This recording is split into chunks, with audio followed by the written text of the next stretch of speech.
Hi everybody, my name is Anne. Thanks for tuning into Art on the Creek. Today we are in my home studio in Parker, Colorado, which is undergoing a little bit of reorganization. I am so good. I'm so proud of myself. Every time I come into my studio, I promise myself that I will find a home, the correct home, for two things.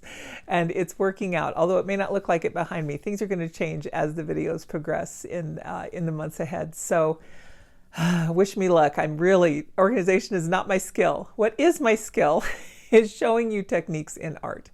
And what I'd like to go through today is a little bit of something that hits me every spring, and that is the urge to go to the zoo. It is springtime in Colorado, which means we could get a blizzard with 3 feet of snow, or we could have a beautiful 70-degree sunny day. And unfortunately, we've had a lot of the iffy weather lately, so we haven't been able to actually go to the zoo. So I thought we could just bring the zoo to us.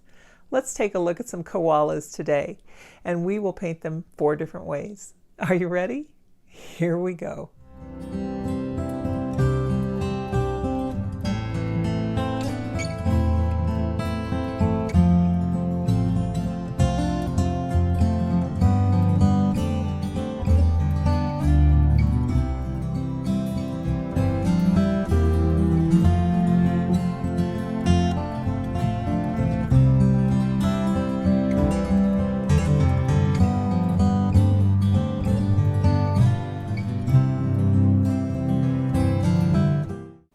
The 4 reference photos I'm using today are all from Unsplash, and I will put links to those in the description just so you don't have to go on a lengthy search to try and find them, although let me tell you, they have some really cute ones. I have my paper divided up into 4 sections, and actually I was going to use this for something else. Forgot what it was that I was going to do, so I decided to just keep the 1 through 4 format and do these koalas in 4 different ways. I have been loving fountain pen inks, and I'm sure that that's no surprise to a lot of you because fountain pens seem to be the darling of the art world right now. I know there's so many fountain pen styles that you can get. The pen that I'm using is from the 40s or 50s. It was my mother's fountain pen, and I really love it. It's a Schaefer Lifetime, I think. They don't even make them like this anymore. So any fountain pen you have. I am using ink that is water soluble, and that will come into play here. What I'm going to do is speed these up because this is going to be a full-length tutorial for my channel members. I've got this sped up at 8 times the speed. Let me just talk really quickly about where you can find this as a full-length tutorial. That will be available through my membership platform. I have memberships on YouTube. It's just like Patreon, except for it's right here on YouTube. So if you're already watching and you'd like to get a little bit more out of my channel, have some more slowed down tutorials that are in real time, get some feedback from me, help yourself grow as an artist, really learn some new fun techniques. I have a newsletter, I have art supply shares, where every month I will give away for free art supplies that are gently used or tested on my channel. And I just simply don't have the room or the use for them. So yeah, I will gladly share some of that. I know a lot of you would really like to try some of these supplies, but maybe it's not within your reach at the moment. So I like to be able to share that joy with some of you, and that's a benefit that I offer to my members. So this video will be full length over on my membership platform. If you're interested in learning more about membership, I have 3 different membership tiers available, and they are all outlined down in the description below. All you have to do is click on that first part of the description that says, if you're interested in membership with Art on the Creek, click here to learn more, and it will take you right to the information that you need about becoming a channel member. Let's just talk real quickly about the supplies that I'm using. I've got a Blackwing pencil, which I'm slowly falling in love with. It's wax graphite combo. Blackwing does that, and I really, really like it. It really does glide across the paper very smoothly. The paper that I'm using is 100% cotton. It is B watercolor paper, and it is my favorite budget brand of watercolor paper right now. I also really like the Paul Rubens. This one comes in a spiral journal with an easily perforated sheet. It's very easy to remove remove the sheets and frame it if that's what you wanted to do. The size of this particular book is an A4, so 8.5 by 11-ish. The paints that I'm using are Jackson's watercolors, and I'm really enjoying them. Through this entire page, I've used a number 4 Princeton Neptune brush, which is a imitation squirrel. And I didn't have any trouble with any of this. I just thought it was a whole lot of fun. I really love painting koalas with mixing ultramarine and burnt sienna, or ultramarine and burnt umber, because you can get so much granulation and color variation in that paint mix that all of those little nuances in the koala fur really stand out so well. And as you can see, I'm not a very realistic painter. My style is very free and loose, and I really like the painting to tell the story rather than for me to replicate exactly what's shown in the photograph. So for instance, in the first koala, I let that fountain pen ink do a lot of the shading for me before I added any paint at all. And then I used that to work together. In the second one, the bottom left that we've just completed there, I used a white colored pencil to kind of get some of that fur texture in. This little guy is kind of sitting on some rocks, and he is going to be more of an ink and wash where I add the ink after we've done the watercolor portion. I'm going wet and wet this time because I haven't done that yet. I wanted to see if there was a real difference in how this looks when it's finished.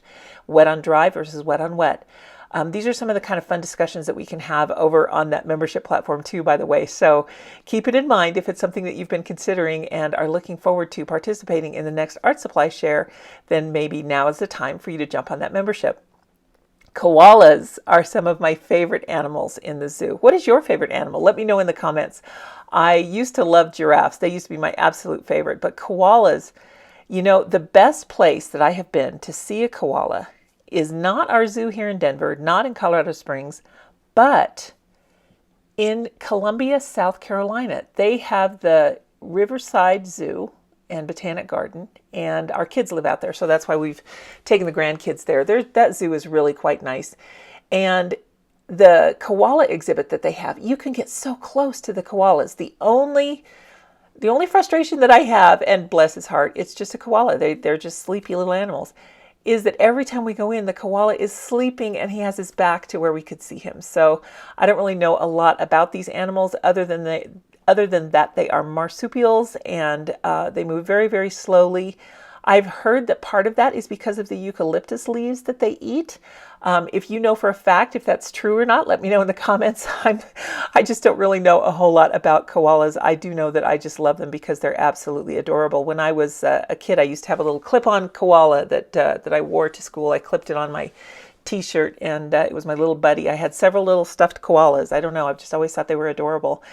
So painting them here today was so much fun.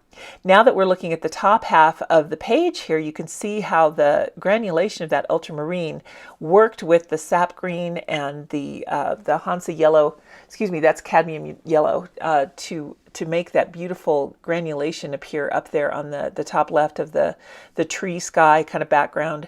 I really like how it ended up looking, because if you use your imagination, look at it just the right way, it's as if the trees were really just shading the sun coming through. I didn't want to put a whole lot of detail in the background at all. So, you know, of course, when you're painting these, you can put as much detail in as you like. Make the painting yours. Really just make it stand out and be a wonderful guest in your sketchbook that you'd like to look at again and again. And you know, your sketchbook is for you too. It should be a fun place for you to look at what you've created and really be proud of yourself and enjoy the pictures that you've created. Doing some more ink and wash here on the bark, and you can see, and I think this is a eucalyptus tree that he's climbing, because the bark looks a lot like the trees that I've seen in California. I don't know, I'm not really that good at my trees, but you can see by wetting that ink, I can create the shadows needed for the tree, and it can really just go together very seamlessly, work very, very well, and become a part of the painting. And I've used that heat tool there to give me a little assist in removing that washi tape, because even though it's low tack washi tape, it can still turn on you. I have had this happen to me. Do not trust it.